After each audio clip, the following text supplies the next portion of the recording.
C'est un procédé un peu provoque, hein, d'utiliser, l'expression color qui fait partie des mots, qui nous sont insupportables dans l'histoire des noirs et de la ségrégation, mais mon idée, c'est de renverser la vapeur, en fait.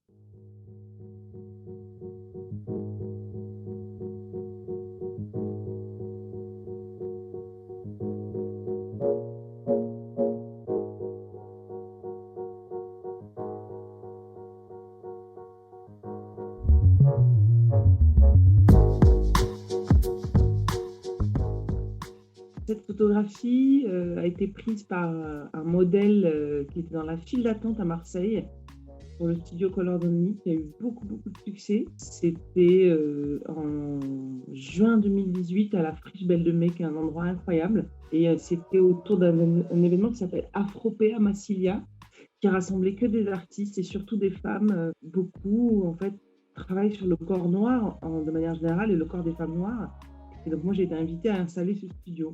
Ce qui était intéressant, c'était que j'étais tout au bout du market. Donc dans le market, il y avait des fringues afro, des coiffeurs, enfin et cetera et ce qui était intéressant, c'était que les gens arrivaient au bout et voyaient ce panneau, où il y avait écrit «Colored Only» et en fait, ils ne comprenaient pas trop ce qui se passait. Quand ils rentraient, j'avais aménagé cet espace où il y a beaucoup de documentation pour que les gens puissent attendre, lire et apprendre.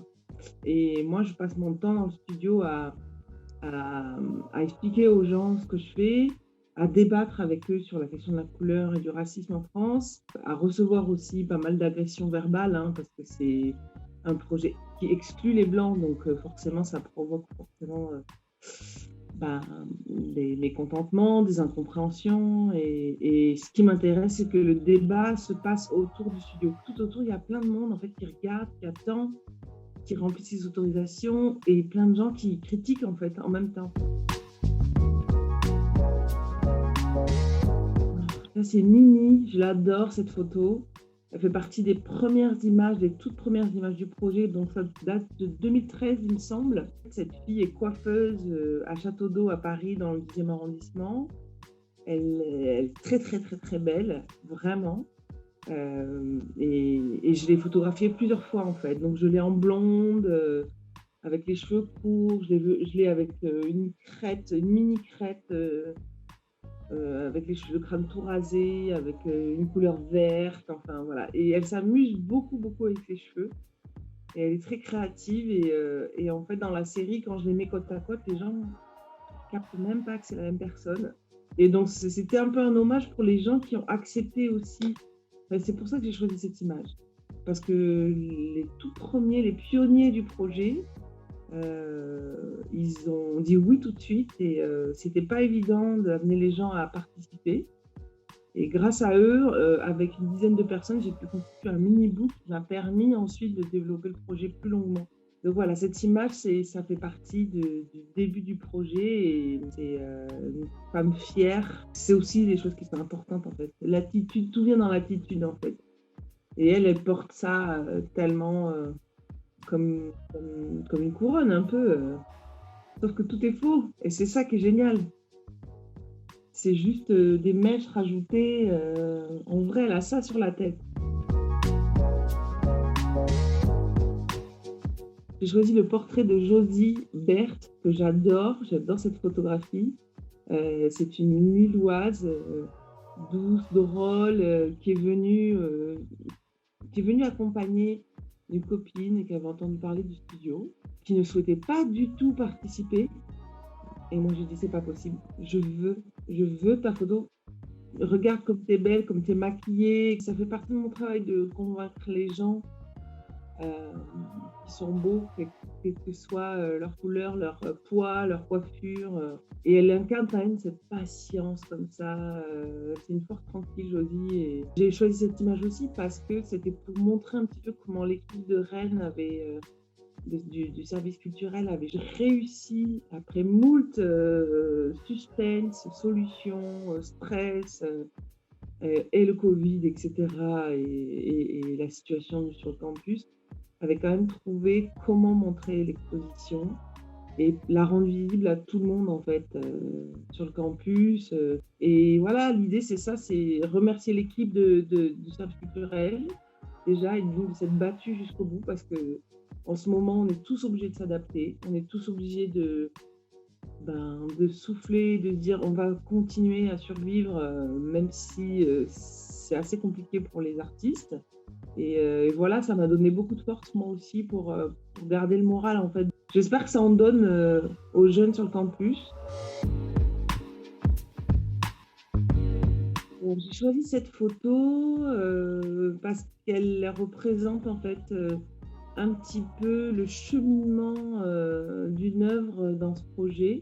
C'est un collage qui a été installé à Paris en 2017, en octobre 2017, dans le cadre des rencontres photographiques du 10e arrondissement. Sachant que les salons de coiffure afro de Paris, pour la plupart, même si c'est certainement en train de changer avec ce qui se passe, se trouvent tous autour de la mairie de Paris dans le 10e. Donc c'est vraiment le château d'eau, c'est le quartier des salons afro. L'exposition était collée rue des Récollets, entre Gare de l'Est et le canal Saint-Martin. Donc c'est un mur très très très long comme ça, qui a à sens unique. Donc en fait, il y a beaucoup beaucoup de passages. Et c'était très intéressant de coller, je crois qu'il y avait une vingtaine de portraits en 2 mètres par 2 mètres. Donc, vous voyez l'image derrière moi, c'est le double. Donc c'est très grand. Et ce qui m'intéresse, c'est d'écouter comment les gens dans la rue réagissent. Alors c'est vrai qu'en général, je me mets en...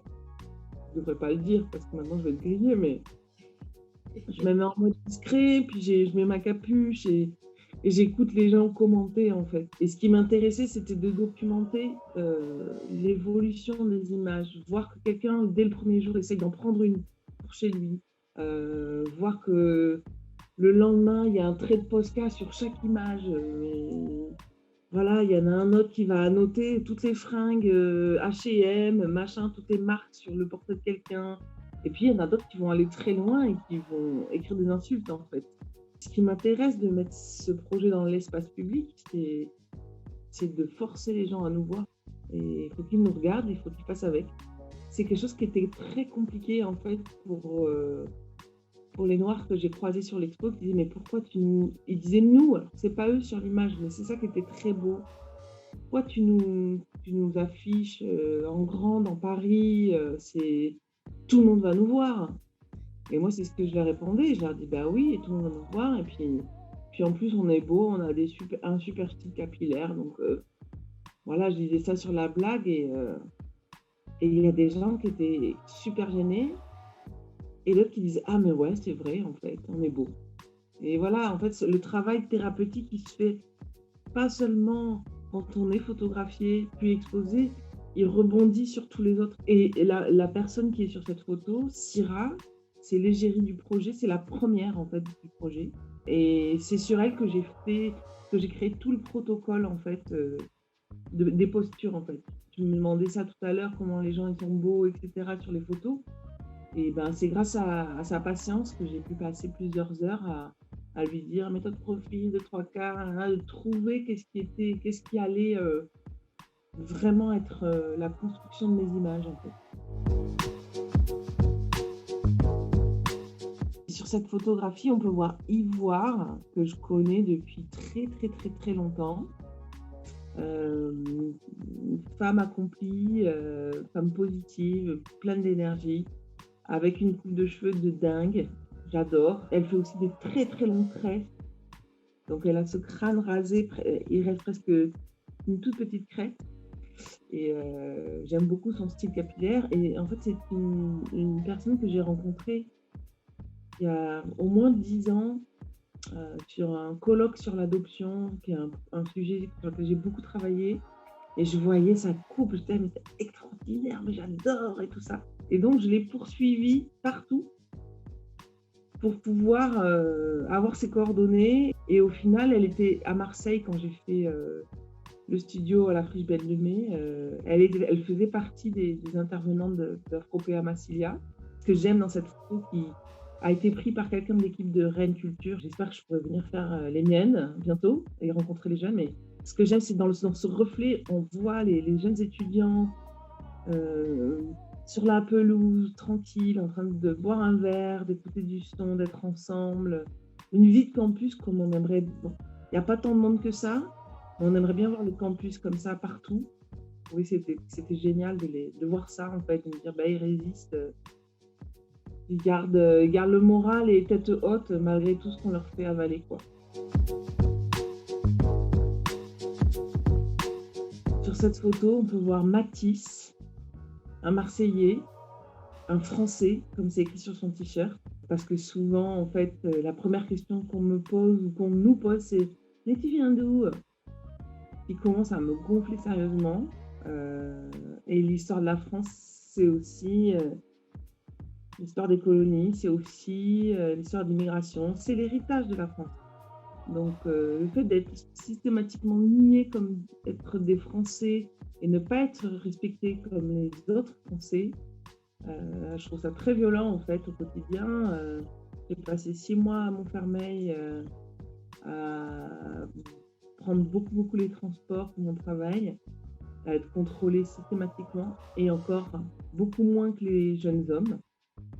Je trouve ça violent au quotidien et ce jeune homme, il va affronter ça dans sa vie de tous les jours. Et il va devoir apprendre à pas se faire attraper, à pas se faire contrôler pour un oui, pour un non. Il a passé 4 heures à attendre pour être photographié, quoi. Donc je trouve ça super beau. Ouais, parce que c'est ça, il a compris tout de suite ce que je faisais, j'ai pas eu à expliquer. Et en fait, j'ai posté cette photo sur l'Instagram du projet quand il y a eu la finale du monde de football, That We Win. Voilà, et en fait, je trouve qu'il incarne l'espoir de cette jeunesse et il dit à tout le monde, on est français, deal with it.